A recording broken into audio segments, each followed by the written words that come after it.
جب اللہ نے انسان کو خلق کرنے کا ارادہ کیا تو کوئی بھی فرشتہ زمین سے مٹی نہ لا سکا، تو اتنے میں حضرت عزرائیل علیہ السلام فرمانے لگے، اے اللہ یہ کام مجھ سے ہی ہونا ہے۔ تو بس اللہ کے حکم سے حضرت عزرائیل زمین کو آئے اور 3 اقسام کی مٹی کو جمع کیا، سرخ، سفید اور سیاہ۔ پھر اس مٹی کو مکہ اور طائف کے درمیان رکھا گیا اور مسلسل باران رحمت برستی رہی۔ پھر اللہ نے اس مٹی کو عرش پہ بلایا اور حضرت آدم علیہ السلام کا پتلا تیار کر دیا، اور 40 سال تک وہ جنت میں رکھا گیا۔ ہر فرشتہ اس مجسمے کو دیکھتا کہ یہ مٹی کا بنا ہوا پتلا کیسے چلے گا، کیسے بات کرے گا، کیسے زندہ ہوگا۔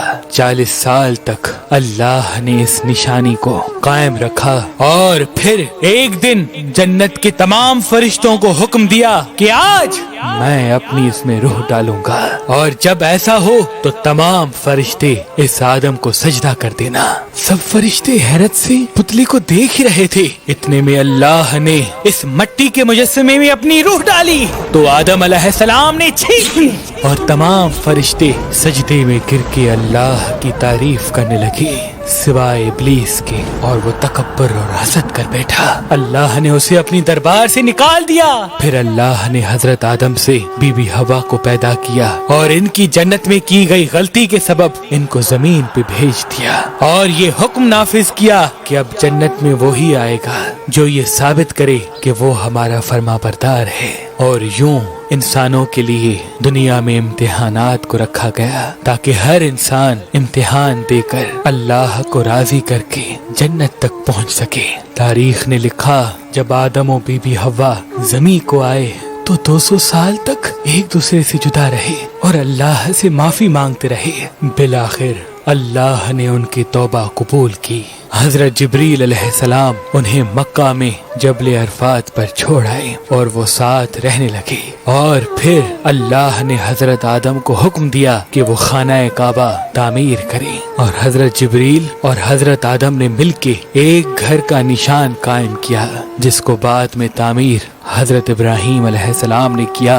اور جسے آج بھی اللہ کا گھر خانہ کعبہ کہتے ہیں۔ حضرت آدم علیہ السلام جب اپنی خطا کو لے کے پشیمان ہوتے تھے یا اللہ کی عبادت کرنا چاہتے تھے تو اس جگہ آ کے اللہ کا ذکر کر کے اللہ کو راضی کیا کرتے تھے۔ حضرت آدم علیہ السلام نے 960 برس کی زندگی پائی، جبکہ آدم علیہ السلام کی زندگی 1000 سال کی تھی، کیونکہ جب آدم علیہ السلام جنت میں تھے تو اللہ نے حضرت آدم علیہ السلام کو ان کی تمام اولاد جن جن کو نبوت ملنی تھی ان کی شخصیت اور ان کی عمر آدم علیہ السلام کے نزدیک واضح کر دی۔ آپ نے جب حضرت داؤد علیہ السلام کی عمر کو 60 سال تک دیکھا تو اللہ سے کہنے لگے، اے اللہ میری عمر کے 40 سال میرے پوتے داؤد کو دے دے، تو یوں آپ کی دعا قبول ہو گئی۔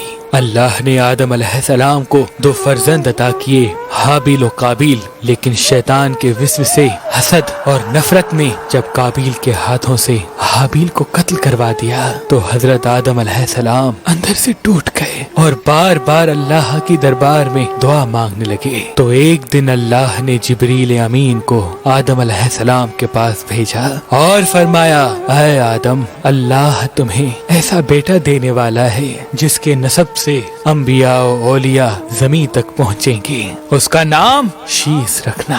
شیس کا مطلب ہے اللہ کا عطا کیا گیا تحفہ۔ اور یوں اللہ نے آدم کی نسل کو زمین پہ پھیلا دیا۔ جب آدم علیہ السلام کا آخری وقت آیا، آپ نے اپنے بیٹوں سے کہا کہ میرا جنت کے پھل کھانے کا جی کر رہا ہے۔ آپ کے بیٹے زمین پہ جنت کے پھل ڈھونڈتے رہے کہ اچانک سے ان کو فرشتے ملے اور کہنے لگے، اے بنی آدم کہاں جا رہے ہو؟ انہوں نے کہا، ہم اپنے بابا آدم کے لیے جنت کے پھل ڈھونڈ رہے ہیں۔ ان فرشتوں نے کہا، جاؤ، تمہارے بابا